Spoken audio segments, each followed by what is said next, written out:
Excellence, Monsieur Alassane Ouattara, président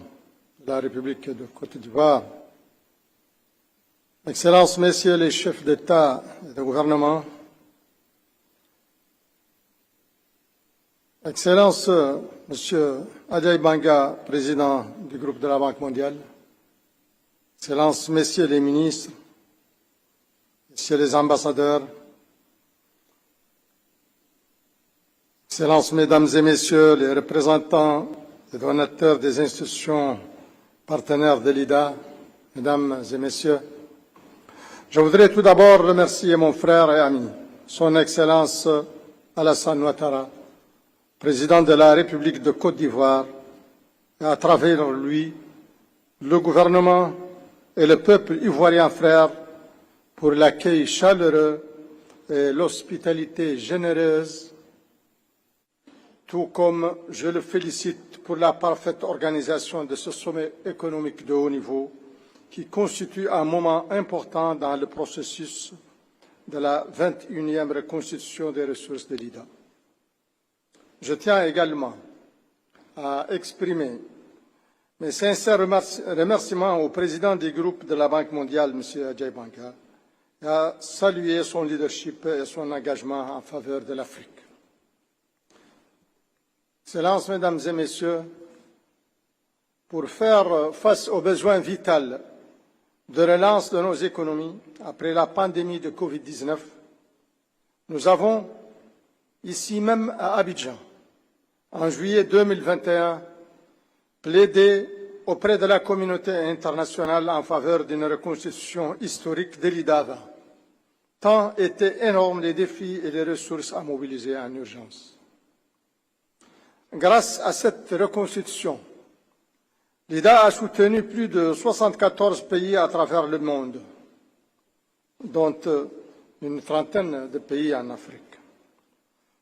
70 des fonds de l'IDA 20 ont été alloués à l'Afrique, 70%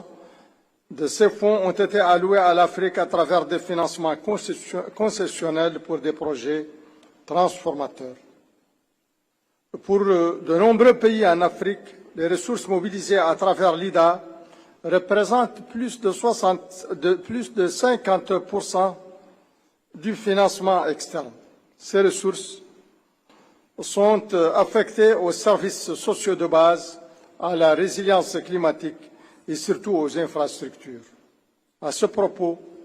je voudrais saluer la création, dans le cadre de l'IDA 21, du guichet d'opportunités mondiales et régionales pour financer des infrastructures de connectivité régionale et lui accorde mon total soutien. Grâce à l'IDA, plus de 14 millions de personnes ont bénéficié d'un meilleur accès à l'eau potable entre 2017 et 2022 et plus de 16 millions de jeunes ont été formés pour l'emploi. Ce sont là des réalisations concrètes qui ont un impact direct et significatif sur le développement inclusif et la réduction de la pauvreté. Malheureusement, les crises multiformes, économiques, sanitaires, sécuritaires et climatiques que connaît notre monde aujourd'hui ne cessent d'exacerber les vulnérabilités de nos économies, hypothéquant nos chances d'atteindre les objectifs de développement durable et remettant en cause plusieurs décennies de progrès. Il faut pour s'en convaincre de voir l'inquiétante augmentation de 30% du nombre de personnes vivant dans l'extrême pauvreté en Afrique, ou encore les estimations de la Banque mondiale selon lesquelles les effets du changement climatique risquent de causer le déplacement de 80 millions d'Africains et les financements nécessaires à la mise en place des politiques efficaces d'adaptation au changement climatique ne sont pas mobilisés. Ajoutons à cela les difficultés liées à l'emploi des jeunes, qui ne cessent de s'approfondir, constituant ainsi un réel défi pour nos pays. Surtout qu'actuellement, plus de 2 millions de jeunes se présentent chaque mois au marché de l'emploi. Tout indique donc qu'il est nécessaire et urgent de renforcer le soutien de l'IDA, qui reste un pilier fondamental dans les efforts pour soutenir la reconstruction économique, le renforcement des systèmes de santé et d'éducation, ainsi que l'adaptation au changement climatique dans notre continent. Aussi, nos pays africains ont, en avril dernier, à Nairobi, unanimement plaidé en faveur d'une reconstruction ambitieuse à hauteur de 120 milliards de dollars pour l'IDA 21. Notre plaidoyer est motivé par l'ampleur des défis auxquels nous faisons face et par l'immensité des efforts nécessaires pour inscrire notre continent sur une trajectoire d'émergence et de développement. En effet, les financements de l'IDA nous permettront de reprendre notre marche vers les objectifs convergents des agendas de 2030 et 2063 à travers le développement des infrastructures de soutien à la croissance et du capital humain, ainsi que par la mise en place des nécessaires politiques d'adaptation au changement climatique, sans pour autant compromettre nos efforts de lutte contre la pauvreté et les inégalités. La reconstitution de l'IDA 21 ne doit pas être envisagée comme une opération de financement, mais comme un acte de grande solidarité et de responsabilité pour la préservation d'un monde où les défis et menaces sont multiples et où les risques de déstabilisation et d'effondrement de certains pays sont réels. Excellences, Mesdames et Messieurs, autant nous plaidons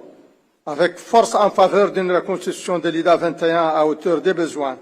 et des attentes de nos populations,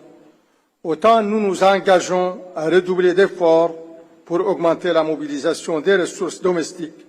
en menant des réformes fiscales, en optimisant la gestion de nos ressources naturelles